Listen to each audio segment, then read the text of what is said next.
Bueno, nosotros nos habíamos quedado un poco más avanzados, ¿no? Me voy a poner la página, vamos a ver en qué nos quedamos. Nos hemos quedado casi al final, ¿no?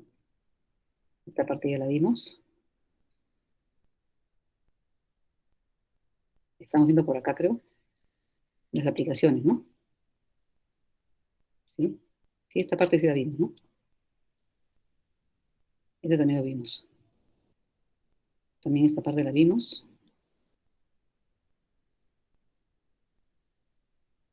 También la vimos. Estos cálculos también los hicimos. Esto de acá el níquel también. Esta parte también la vimos, ¿no? Titulaciones directas por sustitución, titulación por retorno, retroceso, titulación indirecta, ¿no? Voy a repetir esta parte por si acaso, porque esta parte es bien importante, ¿ya? La titulación directa es la más usual, ¿no? Es la que se usa, es la favorita, digamos, es la preferida, porque es la que tiene menos error, ¿ya? Generalmente se da en medio alcalino, aunque no siempre, porque también hay complejos que son tan estables que se pueden titular en medio ácido, ¿no? Es la que tiene menos error, ¿no? De hecho. Entonces, digamos, se utiliza indicadores metalocrómicos adecuados al rango en que se va a trabajar la reacción principal, ¿no? Entonces, vamos a ver, ¿no? Al rango que se va a trabajar la reacción principal. Por ejemplo, acá tenemos algunos ejemplos, algunos casos, ¿no? De titulaciones directas, ¿no? Con EDTA, ¿ya? Por ejemplo, se puede titular magnesio, zinc y cadmio, ¿no? Con indicador NET, ¿ya? O sea, cada uno por separado, ¿no? ¿Ya? Con indicador NET. Con urexida se puede hacer la determinación de cobalto, níquel y cobre, ¿no? ¿Ya? El hierro y el cobre también se pueden hacer con cromoazurol, ¿no? El hierro también se puede titular con ácido 5 sulfosalicílico o tirón. El plomo, ¿no?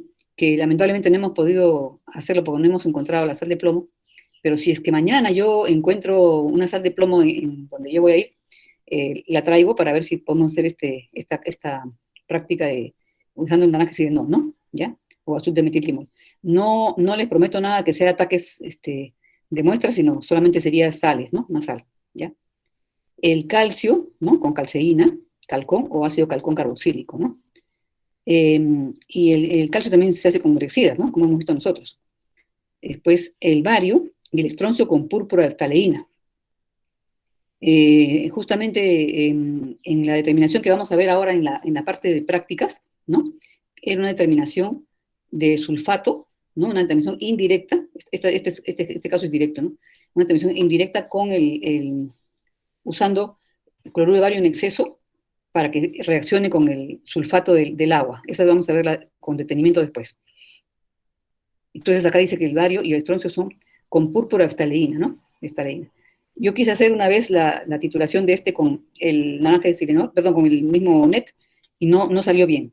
Entonces, no hay, en la guía falta esto, falta poner el método para determinar la concentración de ion bario con EDTA, ¿no? Probablemente sea también por exceso. Entonces, el bismuto y el torio con naranja de Silenol o violeta de pirocatecol, ¿no? Son otros dos casos, ¿no? Y el zinc, lo hemos visto con naranja sirenol, ¿no? Que hicimos el óxido de zinc, ¿no? O con la 3,3-dimetilnaftalina. Esta titulación por sustitución es muy interesante, ¿ya? Miren, esto escuchen con atención, ¿ya? Vamos a hacerlo bien lento para que se pueda entender bien, ¿ya? Dice, se basa en el uso de las diferentes fuerzas de enlace de varios cationes que forman complejos con EDTA, ¿ya? En realidad, todo se trata de las diferentes fuerzas, ¿no? De enlace. O sea, la constante, ¿no? La constante de formación, esa es la constante que manda. Y de eso va a depender la más fuerte que reacciona primero, ¿no? Y así sucesivamente en orden digamos, de fuerza, ¿no? Entonces, la mayoría de metales tienen enlaces más fuertes con el EDTA que el magnesio y el zinc. O sea, los más débiles, ¿no? Los con valores más bajos de constante estabilidad son los del magnesio y los del zinc, ¿no? Estos dos casos, ¿no? Y eso permite que estos dos sean tan útiles. Miren, ¿eh? justamente por formar enlaces más débiles con el EDTA, pero aún así también tienen cierta fuerza, ¿no? Cierta estabilidad, permiten hacer lo siguiente, miren. Se agrega un volumen medido de la solución del quelato ya. Este no es EDTA solo, sino es EDTA que ha reaccionado con magnesio. O sea, se le agrega una cantidad equimolecular, ¿no?, de magnesio, por ejemplo, cloruro de magnesio al EDTA, y la reacción se completa. Entonces, tenemos el quelato en solución, ¿ya? Esta es una solución del quelato. O también del zinc EDTA, cualquiera de los dos, ¿ya? No es uno solo, sino cualquiera de los dos. Ambos pueden servir. Esta solución está valorada ya. O sea, ya sabemos cuánto tiene del complejo, ¿no? De este complejo o de este, ¿no? Entonces, a la muestra en donde se ha disuelto un catión M. Este catión M, ¿no?, es un catión que va a formar un complejo más estable con el EDTA, ¿no?, que el que forma el magnesio o el zinc. O sea, diversos metales pueden ser determinados de esta forma. El metal forma un complejo muy estable con el EDTA.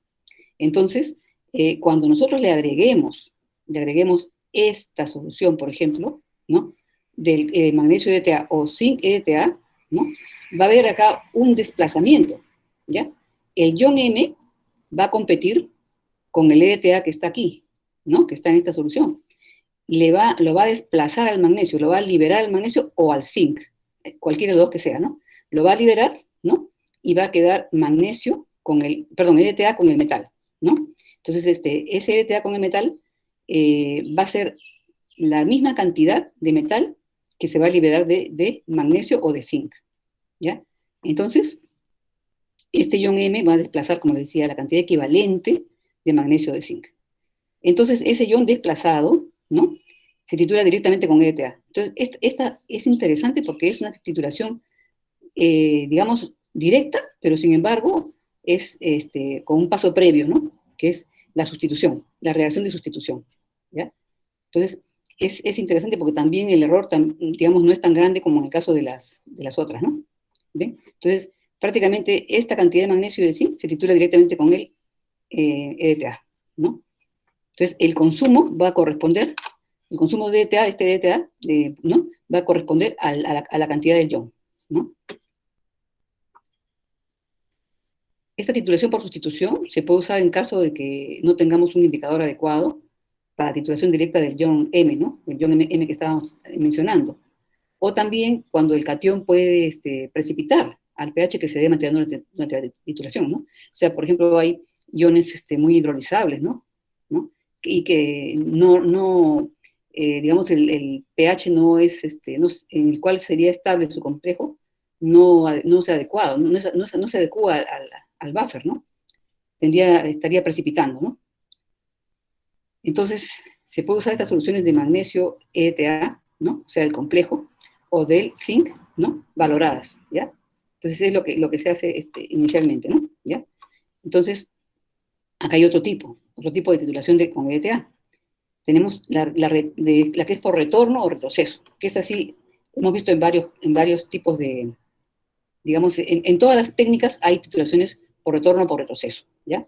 Entonces, tenemos acá un volumen conocido de EDTA valorado, ¿no?, y en exceso se agrega a la solución del catión por determinar. O sea, no es una titulación directa, sino se agrega un exceso. ¿Por qué? Porque muchas veces la reacción es muy lenta, ¿no? La reacción es muy lenta, muy difícil con el analito. Entonces, ese exceso se va a titular con solución valorada de sulfato de magnesio o de sulfato de zinc, ¿no?, de la misma concentración que el EDTA, ¿no? Entonces, este caso, por ejemplo, es el caso que a diario se hace en la empresa donde yo trabajaba. ¿Qué pasa? Disculpen, los camiones son terribles acá. Justo se esmeran en pasar esta hora. Entonces, este caso se aplica en la determinación del aluminio y en sulfato de aluminio y se titula junto al hierro presente, ¿ya? Por si acaso, no discrimina ahí. El aluminio más el hierro se van a titular, ¿ya? El hierro también reacciona digamos, en este medio, ¿no? Y generalmente se hace sulfato de aluminio, para sulfato de aluminio, se puede hacer para policloruro de aluminio, ¿no? Al punto final del naranja y cirenol, ¿no? Entonces, este método estuve buscándolo ayer para podérselo pasar, pero lamentablemente no está hay que pagar, ¿no? Y este es nuestro método, ¿no? De la norma técnica peruana, 311095, en la cual yo he participado, ¿no? En la elaboración de esta norma, y nos hemos basado en el método de la WWA, ¿no? Y como les comentaba ya, prácticamente antes se hacía con naranja y sirenol y con el buffer de pH 10, que era el de amoníaco cloruro de amonio. Pero, como les explicaba, ¿no? Por la presencia de hierro, ¿no? Prácticamente se envenenaba el indicador negro de cromo y daba puntos finales regresivos, ¿no? ¿Ya? Entonces había un error considerable ahí. Entonces, este método, por retorno, es conveniente cuando el catión problema, ¿no? Forma complejos más estables con el EDTA, pero no reacciona con ninguno de los indicadores conocidos y disponibles, ¿no? O el enlace de este metal, ¿no? Es demasiado fuerte para que funcione en el punto final. Entonces, miren, digamos, uno va titulando, por ejemplo, si uno quisiera hacer una titulación directa, se demoraría toda la eternidad, ¿no? Con estos casos. Porque la reacción es bien difícil. Con el aluminio, por ejemplo, ¿no? El aluminio, como les explicaba, requiere bastante tiempo, inclusive 10 minutos de calentamiento, ¿ya? 10 minutos de calentamiento en medio ácido, y preferible que sea sulfúrico, porque el aluminio tiene tendencia a polimerizar. Justamente, les acabo de mencionar hace un ratito el policloruro de aluminio, o clorhidrato de aluminio, se lo mencioné también la pasada, que es un complejo, digamos, es un polímero prácticamente, ¿no? De aluminio, que se utiliza en el tratamiento de aguas, ¿no? Generalmente para agua potable, en lugares en donde hace mucho frío, como Japón, ¿no? Y otros lugares así de clima fuerte, ¿no? Y también en la selva, porque las aguas de selva tienen mucho color, ¿ya? Color de procedencia orgánica, y este policloruro de aluminio remueve mejor el color que lo hace el sulfato de aluminio, ¿no? Y además porque las aguas de selva, ¿ya? Las aguas de selva tienen baja alcalinidad, son inclusive hasta ácidas, y entonces este polímero que se forma con el cloruro o sea, del cloruro de aluminio se forma un polímero, tiene la propiedad de tener alta basicidad, ¿no? Su basicidad, que digamos, tiene muchas moléculas, perdón, muchos iones de OH y de agua mismo que lo rodean al cloruro de aluminio y se van formando como grandes conglomerados. Esos conglomerados tienen una carga básica, ¿no? Entonces, cuando actúa esto como un coagulante floculante, no baja el pH al extremo que lo baja el sulfato de aluminio o que lo baja el cloruro férrico. Entonces es como una especie de sustancia coagulante floculante amortiguada, ¿no? ¿Ya? Entonces, ese es interesante, ¿ya? Pero se los menciono esto porque mucha gente no lo conoce, ¿no? Y no les vaya a pasar como el caso de un químico despistado que dijo que en el chat del colegio químico, dijo que el dióxido de cloro no existía, que eso era imposible porque no tenía la valencia 1, 3, 5 o 7, ¿ya? Y es una molécula que tiene más de 100 años de antigüedad. Entonces, hay que leer un poquito antes de hablar, ¿ya? Si no queda uno pues como un ignorante, ¿ya? Entonces, eso hay que tener mucho cuidado. Entonces, el aluminio, ¿no? Que puede estar como sulfato o que puede estar como cloruro, ¿no? Para formar el complejo con EDTA, ¿no? Se tiene que calentar y en medio ácido agregarle el EDTA en exceso, ¿no? Y luego, cuando ya reaccionó, como les digo, 10 minutos por lo menos, se enfría y se titula por retorno con sulfato de zinc valorado, ¿no? ¿Ya? El aluminio en medio clorhídrico tiende a polimerizar, por eso que le decía yo, esto de que se prefiere usar sulfúrico. Entonces, la titulación indirecta es otra. En sus evaluaciones se han confundido mucho titulación indirecta con titulación por retorno, ¿ya? No porque haya una titulación por retorno, es solamente por retorno, ¿no? Entonces, acá les voy a explicar esta parte porque se han equivocado varias personas ahí, ¿no? Acá hay varias, digamos, modalidades, ¿no? Miren, acá hay uno. Cuando se agrega como agente precipitante una cantidad exactamente medida tiene una solución valorada, ¿no? Y una vez precipitado el catión a determinar, el exceso de la solución valorada se titula con LTA.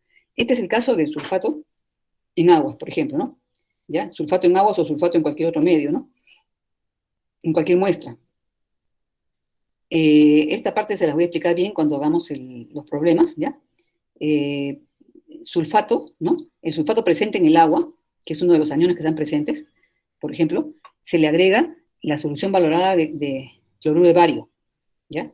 Entonces, este cloruro de bario, que va a ser un exceso, ¿no? Va a ser un exceso con respecto a la cantidad equivalente de sulfato, ¿no?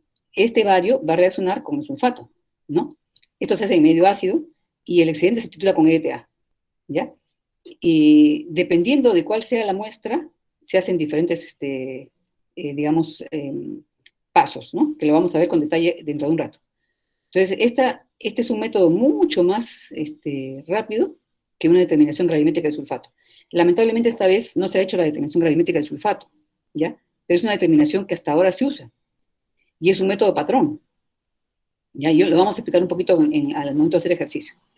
Entonces, ¿qué significa esto? Que esta titulación indirecta, ¿no? Va a permitir el análisis de aniones, porque el EDTA es un anión. Y si estamos determinando el analito acá es un anión, el analito no reacciona con el EDTA, ¿ya? Entonces, y tampoco no es un cation, ¿no? Es un anión. Entonces, justamente ahí está el detalle en la diferencia de indirecta, ¿no? Porque estamos utilizando a otra sustancia que es equivalente, ¿no? O sea, el sulfato, que vamos a determinar acá, perdón, el bario vamos a determinar acá, es equivalente al sulfato, por reacción de 1 a 1, ¿no? Y se puede hacer inclusive con cualquier reacción de 2 a 1, lo que sea, conociendo la reacción, ¿no? ¿Ya? Entonces es más rápida que una determinación gravimétrica de sulfato. Entonces acá tenemos otra modalidad de titulaciones indirectas. Por ejemplo, dice, se titula el exceso de solución valorada de un cation que forma un complejo con otro ligando, ¿no? O sea, este cation va a formar un complejo con otro ligando. Entonces, vamos a hacer lo siguiente, ¿no? Determinación de cianuro. Acá también tenemos, pues, un anión, ¿no? Y se valora una solución de sal de níquel. O sea, un níquel, por ejemplo, puede ser un cloruro de níquel, ¿no? Se valora, se determina cuánto tenemos de níquel, ¿no? En esa sal, en esa solución, perdón. Se agrega un exceso de la solución de níquel al ion cianuro, ¿no? O sea, en la solución que hemos valorado acá, le vamos a agregar al ion cianuro en exceso, ¿no? Entonces se va a formar el tetracianonicolato 2, ¿no? Que es este que está acá, ¿ya?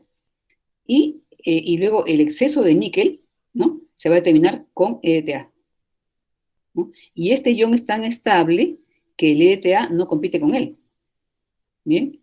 ¿No? Es muy estable. Ustedes pueden buscar digamos, el valor de la constante, el KF de esta constante, de este complejo, ¿no? Es alto. Porque, bueno, regreso por acá, porque si no fuera así, si esto no fuera muy, muy estable, ¿no? El EDTA podría competir con este, ¿ya? Entonces la cuestión es que tenga sumamente estable, este complejo, para que solamente el exceso reaccione con el EDTA, no vaya a competir con este, ¿ya? Eso es lo que le quería resaltar. Acá tenemos otra titulación indirecta, otra modalidad. Y se titula el catión equivalente a otro que es precipitado junto al primero. Por ejemplo, ¿no? La determinación de sodio. El sodio se precipita como acetato de uranilo de zinc y sodio, ¿ya? Este es un compuesto que tiene una fórmula conocida, ¿ya? La proporción de zinc a sodio es conocida. Y luego el zinc contenido en el precipitado, ¿no? Lo vamos a disolver, ¿no? Se va a titular con EDTA. O sea, este precipitado se forma, se separa, se disuelve, y al liberar el zinc, se titula con EDTA, ¿no? Se obtiene el contenido de sodio a partir de la proporción del sodio a zinc en la fórmula estequiométrica. Por ejemplo, es interesante porque determinar sodio no es tan sencillo, ¿ya? Entonces, muchas veces se tiene que utilizar un equipo de absorción atómica en manera de emisión para poder determinar sodio, ¿ya? Y esto es más trabajoso, ¿no? Mucho más largo. En cambio, miren ustedes que es sencillo esta forma, ¿no? Mucho más sencilla. Por eso es que el EDTA es tan usado, ¿no? Se puede, o sea, realmente mucha creatividad hay en este tipo de técnicas, ¿no? Si ustedes se dan cuenta, miren la inteligencia, ¿no? De utilizar este compuesto, ¿no? Acetato de uranilo de zinc y sodio, para poder determinar el sodio, ¿no? Que es tan fastidioso, tan difícil, ¿no? Entonces, y además, imagínense ustedes que tengan que gastar, pues, en un equipo de absorción atómica, con lo que implica eso, ¿no? Porque los equipos no solamente cuestan caro, sino que también tienen que tener un ambiente especial, ¿ya? Eso es algo muy importante que yo quisiera resaltarles a ustedes, que no todas las empresas pueden comprar equipos, ¿no? Y hacer análisis instrumental. Además que no siempre es lo adecuado, porque, digamos, según la cantidad que nosotros querramos determinar, no necesariamente es adecuado un equipo de absorción atómica. Puede ser, eso es para trazas, son para cantidades en orden de partes por millón. Y no se puede hacer determinaciones de, digamos, sustancias que están en porcentaje, ¿no? Con la debida, digamos, con la debida sensibilidad y todo, porque cuando uno hace un análisis de trazas, tiene un error bastante considerable. Y eso, al llevarlo a porcentaje, es peor todavía. Salen muy, muy equivocados los resultados. Salen con mucho error, ¿ya? Siempre se tiene que buscar métodos que estén, que sean adecuados para el orden de magnitud de la sustancia. Si es de porcentajes, generalmente con las titulaciones es lo mejor, ¿ya? O con gravimétricos, pero los métodos instrumentales, muchos de ellos son más que nada para trazas, partes por millón o partes por billón inclusive, ¿ya? Y el error es bien grande. Entonces, aquí esto es lo interesante, ¿no? Acá hay otra forma, dice, se titula un catión sustituto que formaba parte de un complejo. Bueno, acá me pasó un complejo, ¿no? Dice, por ejemplo, determinación de plata, ¿no? Con los iones plata que van a reaccionar con el complejo tetrahexano-nicolato, ¿ya? Liberando una cantidad equivalente de níquel, el cual es titulado con EDTA. O sea que la plata, ¿no? Los iones plata que nosotros queremos conocer van a reaccionar con este complejo, ¿no? Y van a liberar una cantidad equivalente. O sea, ¿qué quiere decir? Que el ion, ¿cómo se llama dicianoargentato, ¿no? Que se forma con el cianuro, la plata, es más estable que el tetracianonicolato, ¿ya? Eso es lo que quiere decir esto, que para que estos iones compitan con y desplacen al níquel, quiere decir que que se forma con el cianuro y la plata, ¿no? Es más estable, tiene una constante de formación más fuerte que esta, ¿ya? Entonces, esa es la clave acá, las constantes de formación. ¿Cuáles son los agentes quelantes comerciales, ¿no? Los más conocidos, ¿no? Más usados. Miren ustedes, el ácido nitrilo triacético, que se le llama NTA, porque ustedes imagínense que todo el mundo esté hablando en estos términos tan largos, ¿no? La triglicina o la tricarboximetilamina, ¿no? Esta es su fórmula, ¿no? Su peso fórmula gramo, miren, es 191,14, ¿no? Y Merck le llama Titriplex 1, ¿ya? La marca Titriplex es de Merck, ¿no? Que es bastante difundida, ¿no? Después, el ácido etilén diamino tetracético, ¿no? Es el ETA, ¿no? Que es el ácido, ¿no? Por si acaso. En Merck le llaman Titriplex 2, ¿no? Trata su fórmula, y su peso fórmula es bastante más grande que el otro, ¿no? Por 100 más, inclusive. Y aquí viene ya nuestra famosa sal disódica del EDTA, ¿no? También le llaman tetracemat disodium, edatamil disodium, usted lo puede encontrar con sus nombres en algún caso, disodium EDTA, ¿no? Y Titriplex 3, este es en Merck, ¿no? ¿Ya? Es su fórmula gramo 372, esta es su fórmula. Después también tenemos otros más, miren, el CDTA, CDTE, tiene una serie de siglas, ¿no? Con las que se conocen, y es el trans 1,2 diaminociclohexano, ¿no? No sé si me he equivocado acá, no, creo que sí me he equivocado. Lo voy a corregir. El NNN, N' tetracetic acid, ¿no? Ácido 1,2, bueno, es bastante largo, es el famoso Titriplex 4, más sencillo decir Titriplex 4 o CDTA o algo así, ¿no? También es el nombre de Merck, todos son nombres de Merck estos, ¿no? Y luego viene el ácido dietilén triamino pentacético. El ácido 3-asa-3, ¿no? Son sus sinónimos, ¿no? Y se conoce como DTPA, ¿no? DTP ¿no? Y así, una serie de nombres, y es el Ditriplex 5 de Merck, ¿no? ¿Ya? Entonces tiene un peso molecular bien alto, ¿ya? ¿Y cuáles son los indicadores que más se utilizan? Además del NET y el naranjesilenol y la murexida que ya conocimos, ¿no? Está pues la calceína, ¿no? Después, que es prácticamente un pariente de la fluoresceína, específico para calcio, ¿no? Es mejor que el calcón carboxílico, que es el ácido 2-hidroxi-1,2 hidroxi 4. Este usábamos nosotros en la empresa, ¿no? Este calcón carboxílico. Y el naftalén carboxílico, ¿no? El calcón, ¿no? Que también, yo les quiero hacer una cosita para que ustedes vean. Muchos de ellos son sulfonados, ¿ya? Muchas veces son sulfonados. Y esta sulfonación que le hacen es justamente para hacerlos solubles en agua, ¿ya? Porque generalmente estos orgánicos no son tan solubles en agua. Entonces, lo que se hace es, se le sulfona, ¿no? Digamos, para que forme un sulfonato, ¿no? Y ese sulfonato de sodio es la parte que le da la solubilidad en agua. Esto mismo es lo que hace que los detergentes, la mayoría de detergentes sean solubles en agua, ¿no? Ustedes han visto que, digamos, el ácido sulfónico, ¿no? Es el ingrediente activo de los detergentes comunes, ¿no? También hay otros que son sulfatos, ¿no? Alcoholes sulfatados, pero en el Perú se utiliza los sulfonados. Y justamente el alquilbenceno es una mezcla de, digamos, cadenas lineales nafténicas, ¿no?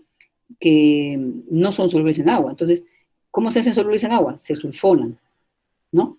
Y por la parte de sulfonada es que son afines al agua.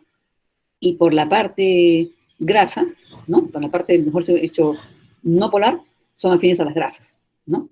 Entonces, por esa razón es que sirven para lavar, pues, ¿no? Por ejemplo, ¿ya? Entonces, esta sulfonación, ¿no? Esta sulfonación permite que sean solubles, ¿no? ¿Ya? Entonces, ustedes van a ver muchos de los indicadores que tienen así estos grupos sulfonato, ¿no? Entonces, esto permite determinar el calcio en presencia de magnesio, ¿no? A un pH aproximado de 12,5 con un buffer de dimetilamina. Por ejemplo, esa es otra manera, por ejemplo, de hacer una dureza, ¿no? Dureza total de calcio y magnesio, ¿no? ¿Ya? Con un buffer de dimetilamina. El cromasurol es para determinar el hierro y el cobre, ¿no? Medio tamponado con acetato, ¿no? Puede ser tamponado con acetato de sodio, muchas veces no es acetato de amonio, que esto habría que completar. La ditisona, por ejemplo. Esta ditisona es muy interesante, pero lo que tiene de malo es que es inestable. Entonces, lo que se prepara solamente sirve para el día, ¿ya? Por si acaso, cuando tengan un método con ditisona, tengan ustedes, busquen mejor otra alternativa, porque generalmente sale muy caro esto, ¿no? Se hace para zinc, para cadmio y para plomo, y también se puede hacer para aluminio, ¿ya? Aluminio también se puede hacer con ditisona. El eriocromo blue, ¿no? El eriocromo azul, es para determinaciones fisiológicas de calcio, ¿no? Ustedes saben que también el mismo digamos, la misma matriz de la muestra también puede tener influencia en algunos casos sobre el buffer o sobre el negro, digamos, sobre el indicador. Entonces, sí funciona bien para muestras fisiológicas, ¿no? Entonces, también es muy usado la calmajita, ¿no? Que es estable en solución acuosa y puede reemplazar al NET, ¿no? En métodos que es una ventaja, por ejemplo, que sea estable en solución acuosa, ¿no? Porque el NET se descompone rápidamente en solución acuosa, no dura mucho tiempo. Y por esa razón es que se prepara en cloruro de sodio, ¿no? En seco. También es un ácido triprótico como el NET, la calmajita, ¿no? Y ven ustedes acá, su grupo sulfónico está bien disociado en solución acuosa, ¿no? Es un ácido fuerte y se ioniza a un pH más ácido. Entonces, puede permitir mayor versatilidad para trabajar, ¿no? La calmajita, ¿no? Es una ventaja. Después, las otras dos constantes de calmajita tienen valores, ¿no? De este orden, ¿no? Y sus cambios están así, de esta manera. Entonces, de hecho, tiene que mantenerse el pH, ¿no? Digamos, en el rango que se va a trabajar para evitar estos cambios, ¿no? ¿Ya? El heliocromo blue black, ese es otro compuesto, sirve para determinar calcio en jugos azucarados, ¿no? Los jugos azucarados deben tener bastante, digamos, interferencia, ¿no? Porque con tantos OHs, ¿no? Deben tener, deben tender a formar complejos también, ¿no? La murexida o el purpurato de amonio, ¿no? Si así es su nombre, por debajo de pH 6 es de color violáceo, rojo violáceo, y en medio alcalino es azul, de azul violeta a azul, ¿no? Un azul moradito. En medio muy básico, la murexida forma complejos rojo-violetas como calcio, con calcio, perdón, y amarillo con níquel, cobre y cobalto. Ustedes han visto ya el complejo con calcio, ¿no? ¿Cómo se preparan estos indicadores? La mayoría de los indicadores metalocrómicos se preparan en seco, se trituran con sales como cloruro de sodio y nitrato de potasio, ¿ya? Porque de esa manera se mantienen, son estables, ¿no? Porque, o también porque son poco solubles en soluciones acuosas, ¿no? O si no, en otros solventes, ¿no? También algunos se preparan en alcohol también, ¿no? Entonces, el NET, ¿no? Negro hidrocromo, se hace generalmente en una parte en 99 partes de cloruro de sodio, la calceína, una parte en 99 de nitrato de potasio, ¿no? Hay algunas reacciones, algunas, digamos, determinaciones en las cuales el cloruro altera, ¿ya? Y por eso se utiliza nitrato de potasio muchas veces, ¿ya? El azul de timol, de metiltimol, una parte en 99 de nitrato de potasio, la murexida una parte en 199 de cloruro de sodio, ¿no? Entonces, otros se preparan en solventes orgánicos como el metanol, etanol, ¿no? La trietanolamina, el ácido acético, etcétera, ¿no? El pan también es otro, miren.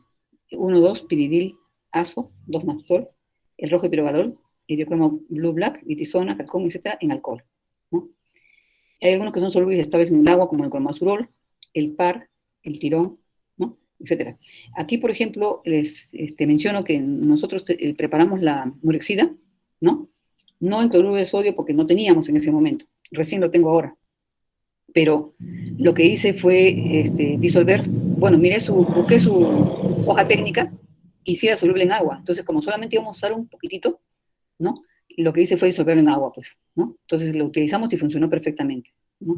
Ya por si acaso, ese es un detalle que no sé si les dije cuando hicimos la práctica. Ahora, lo que es clave, ¿no? Son las soluciones amortiguadoras. Las soluciones amortiguadoras que mantienen prácticamente un pH, ¿no? No es solamente que tengan un pH definido, sino también una fuerza amortiguadora suficiente, ¿ya? Eso es un detalle importante. La fuerza amortiguadora debe ser la necesaria para poder, digamos, eh, neutralizar todos los iones hidrógenos que se van a formar.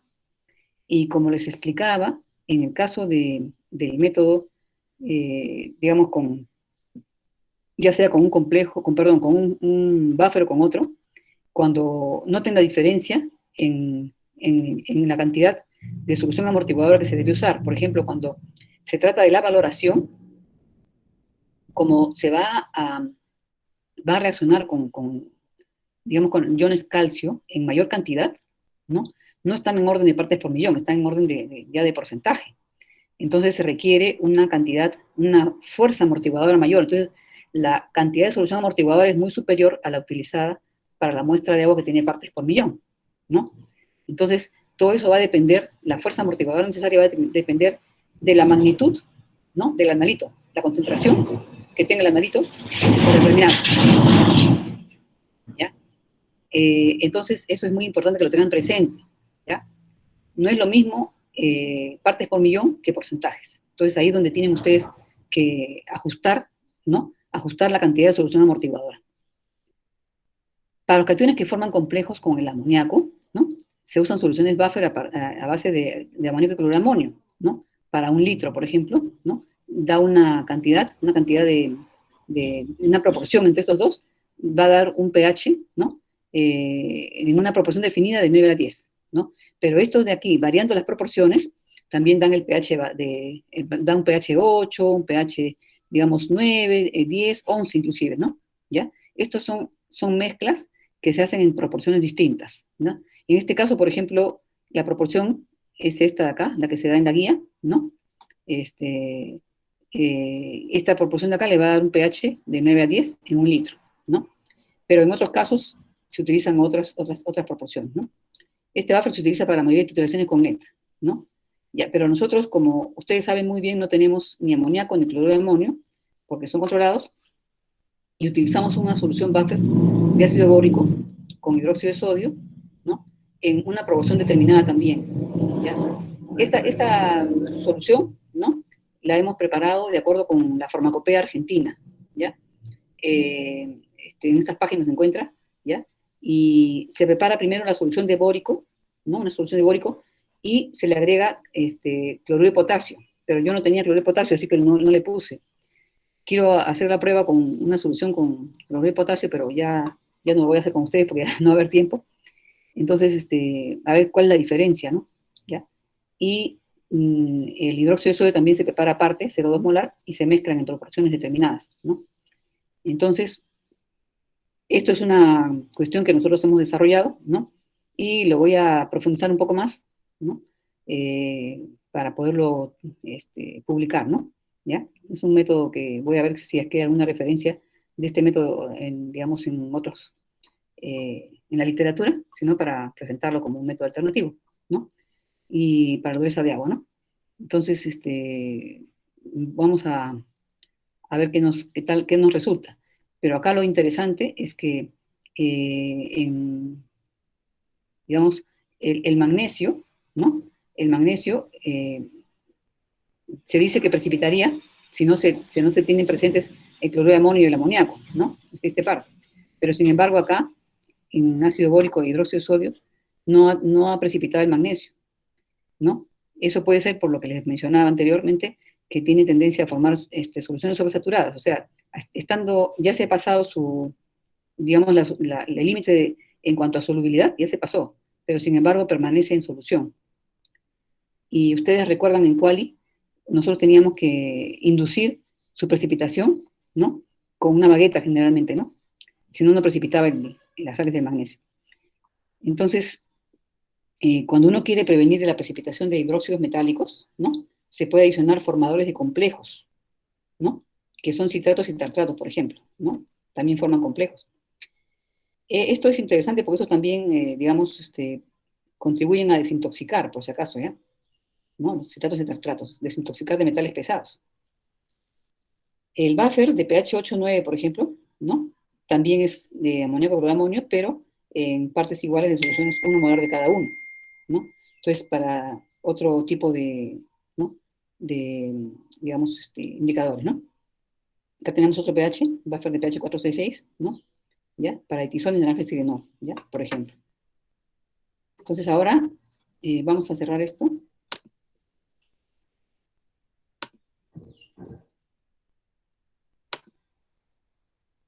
Detengo la grabación.